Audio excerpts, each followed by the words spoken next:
You ever have a moment where the world you thought you built with your own hands just vanishes in a blink?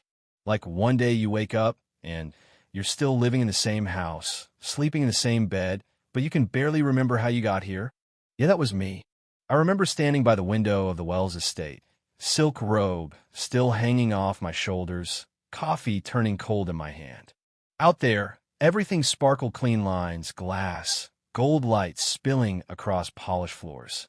Anybody watching from the street would have thought I was living the dream. Big house in California, magazine cover husband, a life full of everything money could buy. But you know what? On the inside, something was breaking, slow and quiet, and I felt every fracture with every single breath. It's funny, Graham and we started like every fairy tale. College sweethearts scraping by in a shoebox apartment above a ramen shop, whispering dreams in the dark, sharing packets of noodles, and building business presentations at our tiny kitchen table. I worked 2 jobs, cashed out my savings so he could chase a tech accelerator, annotated his pitch decks with red pen, cheered him on. We dreamed in color reel, raw, honest. But you know how ambition works. It stretches, pulls people apart, sometimes so quietly you don't notice the gap until you're yelling across a canyon. I saw the signs before I let myself believe them. Graham coming home later, calls behind closed doors, new cologne I didn't buy, his eyes sharper, his attention somewhere else. I told myself it was work his company had just gone public. There were investors, board meetings, calendars booked half a year ahead. Still, that space between us, it swallowed up secrets like a black hole. Then came the gala. I'd pour my soul into planning that charity night children's literacy, something that mattered before the money came, before the mansion. I wore the same emerald dress I'd worn on our first date, hoping to turn back time, I guess. But he wasn't looking at me. He was laughing with Savannah Rhodes, a model, half my age, face made from magazine covers and ambition sharp enough to draw blood. His hand on her back, his smile soft. I didn't make a scene, never did. But that night, something inside me went silent. 3 weeks later, on a rainy Wednesday, Graham comes home early pacing, fidgeting, voice tight. I think we've grown apart, he says, not meeting my eyes. We've become different people. I asked if there was someone else. His hesitation was all the answer I needed. I didn't cry not then. That came later, alone, in the bathroom, with the shower on so nobody could hear. He left 2 days after. Divorce papers arrived by courier, not from him. He left me the house well, half-paid mortgage, really. The settlement looked generous on paper, but felt like dust after everything I'd put in. And of course, the press had a field day. Silicon Valley Prince and his new model muse. Me?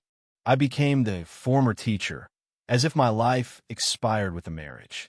Then 2 weeks after it was final, my body just collapsed. Dizziness, stress, I thought. Woke up in a hospital. A doctor named Ruiz holding an ultrasound printout.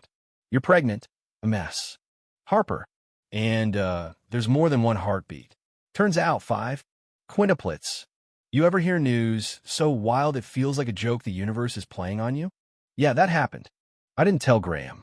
Not that night. Not after the baby news hit the tabloids. I could already see how it'd play out of kids as some headline, some PR chess piece. I wouldn't let that happen. Instead, I closed the old bank accounts, canceled memberships, took my old name back, and started writing. An anonymous blog at first, talking about rebuilding after betrayal, about clawing your way back when the world forgets your name. It didn't take long for women all over to find me abandoned, widowed, lost. They call me a lifeline. I call them sisters. Pregnancy with 5? It's brutal hospital visits, specialized care, no family left, no in-laws calling. But with every flutter inside me, I told myself, I'm not alone. I have 5 reasons to keep going. No showers, no gifts, no visitors. Only the digital world messages from women who'd walked through fire and somehow survived. The day I heard all 5 heartbeats, I made a promise. I wouldn't just survive, I'd rise. And when the world saw these babies, they wouldn't be anyone's footnote, they'd be mine.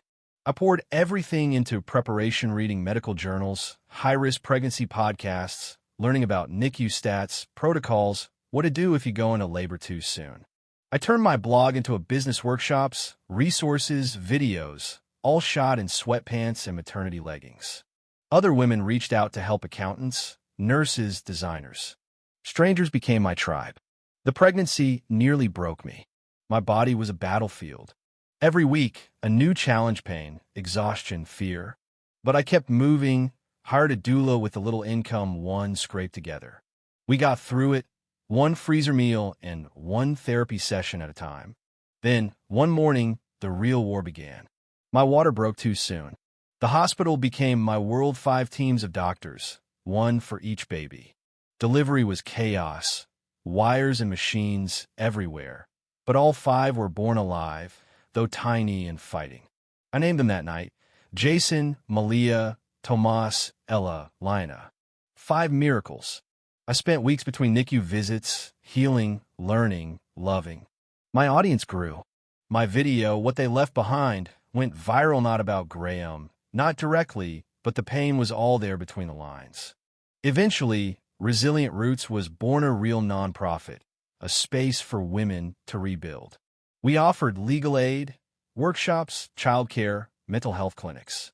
It was messy, hard, beautiful work, built in midnight hours after the kids finally slept. I was tired, but I was alive, and the world was listening. 5 years went by. We moved out of that cold mansion into a little house that pulsed with laughter, chaos, and life. Jason, the eldest, took care of everyone like a little general. Malia, with her wild curls and big heart, brought warmth to every room. Tomas, quiet and thoughtful, built Lego cities. Ella and Lina, inseparable, dreaming big, one with books, the other with dance and paint. We made pancakes shaped like stars, sang off-key in the car, built a world from scratch. Graham? His life kept moving: parties, yachts, Savannah on his arm, their wedding plastered across magazines. And I stopped flinching when I saw his face. He was just an old scar, nothing more. Then, one day, a letter arrived. I was invited to speak at a gala, one of the biggest in the city, for children's health. There was Graham's name, Savannah's too, top of the guest list. My heart thudded, but I knew it was time. I went, dressed not for show, but for dignity. Walked in as Dr. Eliza Harper, founder, advocate, mother of 5. The ballroom shimmered with lights, the air thick with old memories. Graham was their older, more tired, not quite the golden boy. We didn't speak, not then. But the twist? My children were there, performing with their school choir. Their voices filled the room, bright, honest, pure. In that moment, I realized the story wasn't about the man who left or the model on his arm.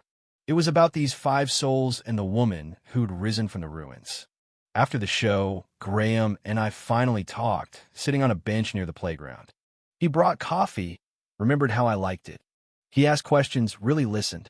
When I told him about the 5 kids, not 4, his eyes filled. He wanted to be part of their lives, said he'd do the work: therapy, classes, whatever I needed. I told him the truth: don't hurt them. They're strong, but they're little. We agreed to go slow, with help, for the kids' sake. Not a perfect and not a movie, but real. Now, our family looks different. Graham shows up for soccer games, concerts, birthdays. My kids know where they come from: truth, not secrets. And me? I keep building Resilient Roots, helping women rise after heartbreak. I teach my kids every day: strength doesn't come from what breaks you, but from how you stand up after. So what do you think? Should forgiveness always be on the table? Or are there wounds that never really heal, just become part of who we are? Tell me in the comments what's your take on family, second chances, and finding your own strength after everything falls apart.